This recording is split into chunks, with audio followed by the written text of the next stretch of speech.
Parachat Balak, cours numéro 1. On va essayer de raconter l'histoire de la paracha. En réalité, il y a énormément de leçons de chaque paracha, mais il faut déjà connaître la base. Et évidemment, à travers les midrashim, tels que Chachamim nous explique au détail. Il y avait deux peuples, Moav et Midian. Quand ils ont vu que les béné Israël, à leur sortie d'Égypte, ils veulent rentrer en Eretz, ils réussissent à anéantir tous les peuples qui les dérangent, qui les empêchent.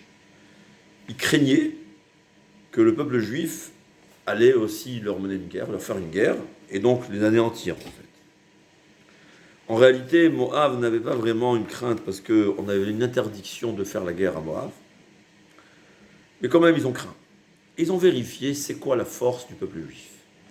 Ils ont compris un secret que malheureusement, je ne sais pas si jusqu'à présent, il y a des gens qui comprennent ça. Le peuple juif, sa force, c'est par la voix. Comme on dit, Hakol Kol Yaakov. La voix, c'est la voix de Yaakov. Et Yadayim Yede Esav, les mains de Esav. Esav, Hachem lui a donné la force dans ses mains, dans l'arme. L'arme, la guerre, il n'y a rien de plus fort que Esav. Ça toujours les nations qui sont les représentants de Esav, c'est les plus forts, les plus puissants. Et leur puissance, c'est par la main, par les armes. Am Israël, sa puissance n'est pas par les armes, c'est par la voix. C'est quoi la voix? L'étude de la Torah et la tefila. Le moyen de gagner une guerre chez un juif, c'est par la voix. C'est une halakha explicite. Un Talmid Chacham, non seulement il n'a pas besoin de faire la guerre, c'est Shulchan Aruch, il n'a même pas besoin de financer les gardiens de la ville. Pourquoi? La Torah d'un Talmid Chacham, un Talmid Chacham c'est tout celui qui étudie la Torah, comme dit le Roche, celui qui est prêt de gagner moins d'argent pour l'étude de la Torah. Donc aujourd'hui, tous les Avrechim qui gagnent moins que le SMIC, surtout que, vu leur intelligence, ils auraient pu gagner encore beaucoup plus que le SMIC, mais au moins, même le plus simple des Avrechim, dans un kollel en gagne moins, donc c'est considéré comme un Talmid Chacham. La Torah qu'on étudie, cette Torah protège la ville, et dans le temps, il fallait des gardiens autour de la ville. Le Talmid Chacham n'avait pas besoin de payer, parce que sa Torah protégeait.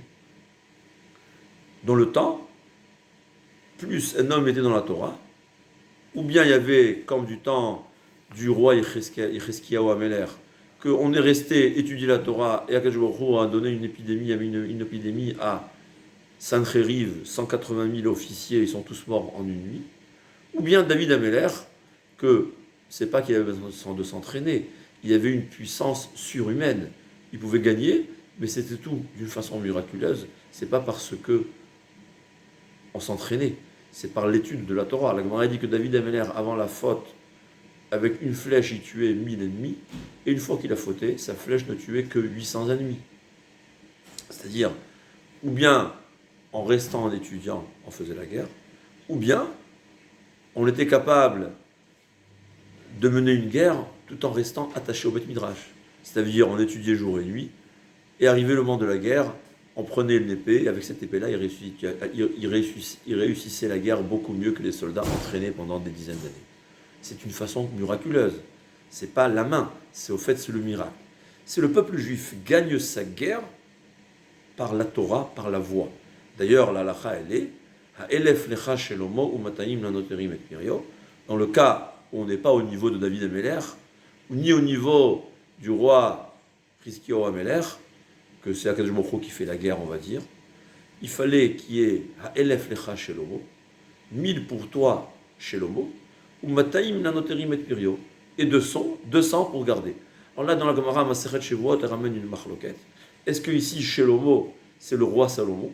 Donc il fallait sur 1000 soldats, il y avait 200 nanoterim et pirio, 200 c'est un passouk qu'on dit dans Shirachirim, il y avait 200 personnes qui étudiaient la Torah.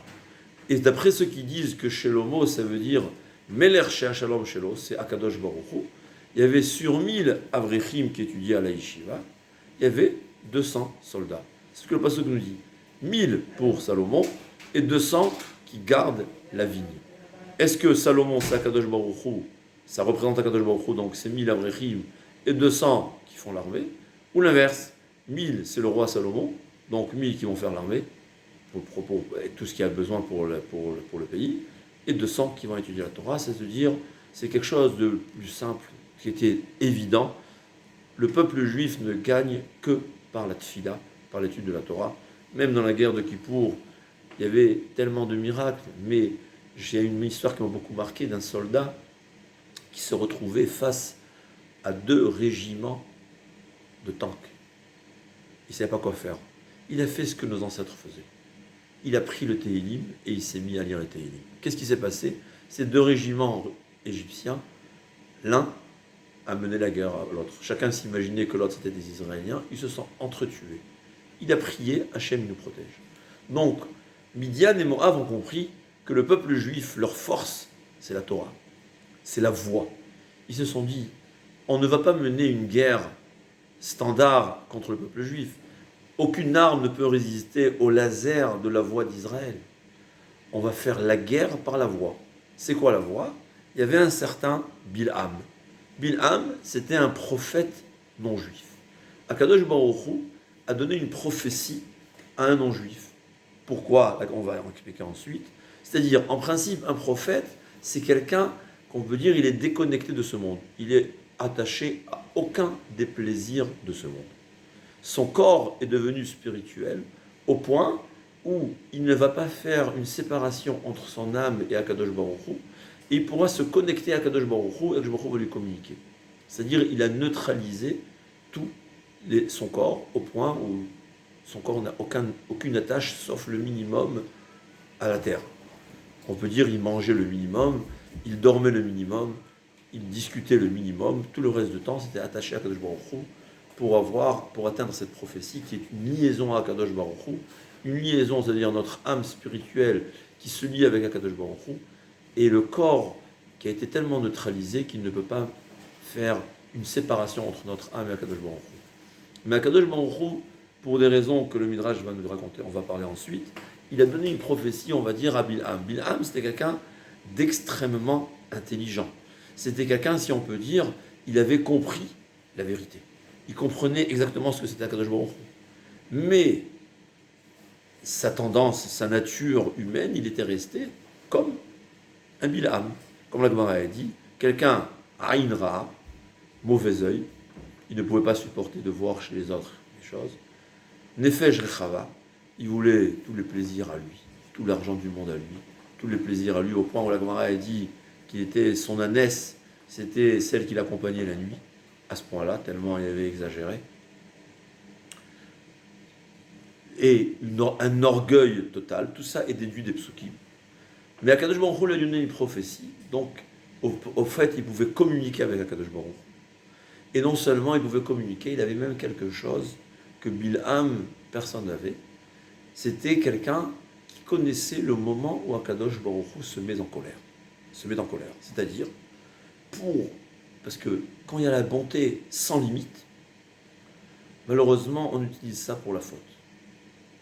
Akadosh Baruch Hu, il se met en colère un moment dans la journée pour limiter la bonté, pour que les gens n'exagèrent pas dans leurs bêtises, ne dépassent pas les limites.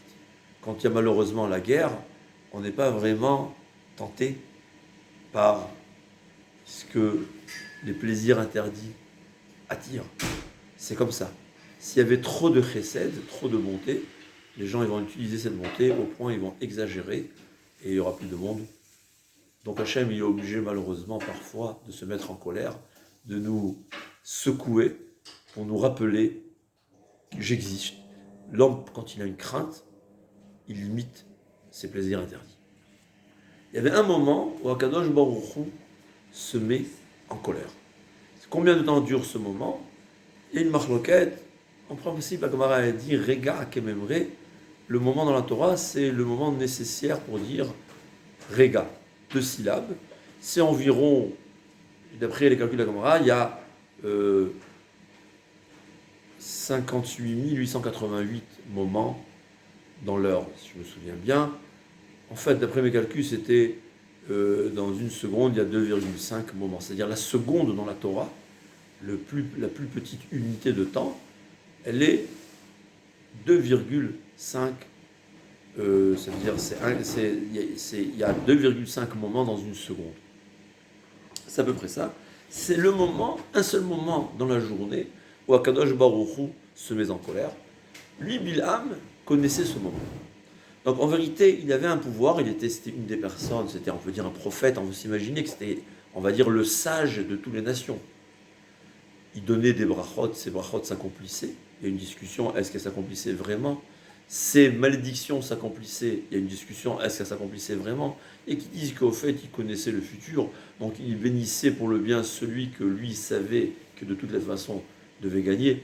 Quand arrivait la personne qu'il savait qu'il allait gagner au loto, alors il lui souhaitait de gagner au loto, et tout le monde disait, ah, sa bracha s'accomplit. En tout cas, il avait certains pouvoirs de la parole, donc ces rois, ils ont compris, le peuple juif, sa force, c'est par la parole, on va s'adresser à Bilham, qui lui a la force de la parole. Il était réputé pour quelqu'un que c'est comme si on peut dire Hamavdil Elef Avdalot, comme les grands tzadikim, que tout ce qu'ils bénissent s'accomplit, tout ce qu'ils maudissent s'accomplit. Mais au fait, Bilham, il avait un atout, c'était quoi? C'était que le mot, il connaissait, c'est-à-dire dit, c'est la seule personne qui connaissait le moment exact où Akadosh Baruch Hu se met en colère. Et là, ce qu'il maudit, celui qu'il va maudire, la malédiction va prendre. Au point où Akadosh Baruch Hu, dans sa bonté, pendant ces jours-là, qu'on va voir, pour que Bilham ne maudisse pas le peuple juif, Akadosh Baruch Hu, pendant plusieurs jours, il ne s'est pas mis en colère.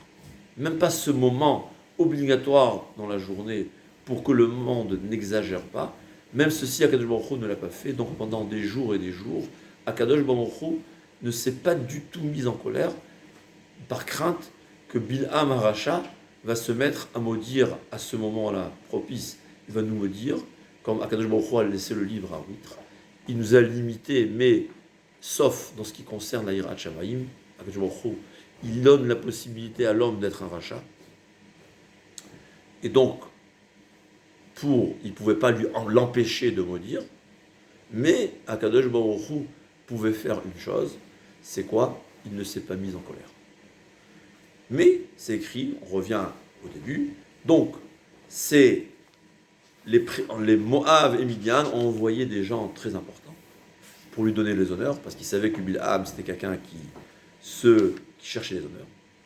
Ils lui ont envoyé aussi beaucoup d'argent, et ils lui ont dit, voilà, on te demande de maudire le peuple juif, et on va te donner beaucoup d'argent si tu maudis le peuple juif. Regardez, c'est ça un prophète qui est non-juif, c'est-à-dire un prophète qui n'a pas travaillé, quelqu'un qui est resté tordu comme il est. Il a atteint des degrés où il peut discuter avec Akadosh Baruch Hu, mais ce qui l'intéresse, c'est l'argent, ce qui l'intéresse, c'est les honneurs, et il est prêt à maudire un peuple en entier. Que ce peuple en entier soit totalement détruit, rien que pour avoir de l'argent. Leur dit Bilham, Vayomer Bilham, lui a dit, attendez la nuit, parce que Bilham ne communiquait avec Akadosh Baruch Hu que pendant la nuit. Il lui a dit, attendez, il passait la nuit, je vais demander à Akadosh Baruch Hu. Akadosh Baruch Hu est venu à Bilham pendant la nuit, et il lui dit, qui sont ces gens-là qui sont venus chez toi? Akadosh Baruch Hu connaît la vérité, mais c'est écrit qu'Akadosh Baruch Hu, il veut commencer la discussion d'une façon, on va dire, ouvrable. Il ne va pas lui dire, je sais ce qu'ils vont venir, il lui dit, qui sont ces personnes? Mais qui ne sait. Mais lui, Bilham, dans sa stupidité, il se dit, mais tu sais, c'est Balak ben Sipor, le roi tellement important qui m'a envoyé. Il me dit, voilà, il y a le peuple juif qui est sorti d'Égypte, je veux que tu le maudisses.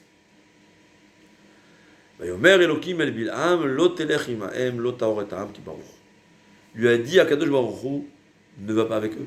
Ne maudis pas le peuple juif, car c'est un peuple béni. En réalité, ça aurait dû suffire. Mais Bilham, il savait que Dieu ne voulait pas qu'il maudisse. Mais il n'est pas là pour rechercher la volonté d'Hachem. Vous savez, quand il y a quelqu'un, un patron qu'on n'aime pas, il nous dit fais telle et telle chose, on va tout faire pour le faire d'une façon tordue. Ou bien on va tout faire pour ne pas faire, on a mal entendu, on était malade, parce qu'on ne l'aime pas. Bilham savait qu'Akadosh Baruch Hu ne voulait pas. Et il savait très bien, même avant qu'Akadosh Baruch Hu lui dise, mais là, Akadosh Baruch Hu lui a dit explicitement. Et pourtant, il s'entête, il a dit, je vais quand même essayer, peut-être je vais trouver l'occasion, peut-être je vais trouver un moyen de maudire quand même le peuple juif, peut-être Akadosh Baruch Hu, il ne fera pas attention, ou peut-être je vais réussir à convaincre Akadosh Baruch Hu de me permettre de le maudire. Regardez la tête tordue. Mais c'est malheureusement, il faut faire attention, nous aussi, parfois, on est comme ça. Il y a le Shabbat. C'est un esprit que je veut qu'on se repose. Alors on va se mettre à retrouver toutes sortes de permissions dans la halacha. Oui, ça c'est interdit, mais si on fait comme ça et comme ça, c'est permis. Et on a perdu le Shabbat. Akadosh Baruch Hu, Shabbat, c'est pas la prison. Akadosh Baruch Hu, il veut qu'on garde Shabbat parce que il veut qu'on atteigne un niveau spirituel élevé. Si on va se mettre à trouver des moyens de contourner les mitzvot, on n'aura transgressé aucun interdit, mais on n'aura pas gardé Shabbat. C'est la même chose ici. Bilham, il savait qu'Akadosh Baruch Hu ne voulait pas maudire, mais il s'est dit, je vais essayer de rouler Akadosh Baruch Hu, je vais essayer quand même de maudire le peuple juif. C'est écrit, qu'est-ce qu'il leur a dit? Il leur a dit, vous savez, Hachem m'a dit que de ne pas pouvoir, je ne peux pas aller avec vous, je ne peux pas maudire avec vous, en leur faisant croire que la raison elle est parce que eux, ce ne sont pas des gens suffisamment importants. C'est-à-dire, les diplomates qui sont venus voir Bilham, au fait, ce n'était pas de haut niveau. Lui voulait que ce soit, on va dire, le ministre des Affaires étrangères en personne, ou bien le président lui-même qui vienne se présenter à lui.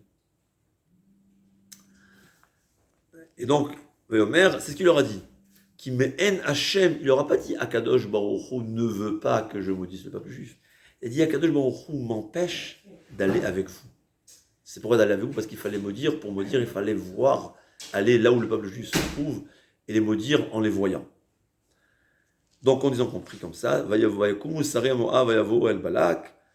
ils ont vu ça, c'est écrit comme ça, ils lui ont envoyé encore donc une nouvelle délégation de beaucoup plus haut niveau, parce qu'ils ont vraiment, ils ont gobé, ils leur ont fait croire, ils ont compris que la raison, elle était parce qu'ils ne sont pas suffisamment importants, et ils lui ont promis encore une plus grande somme d'argent.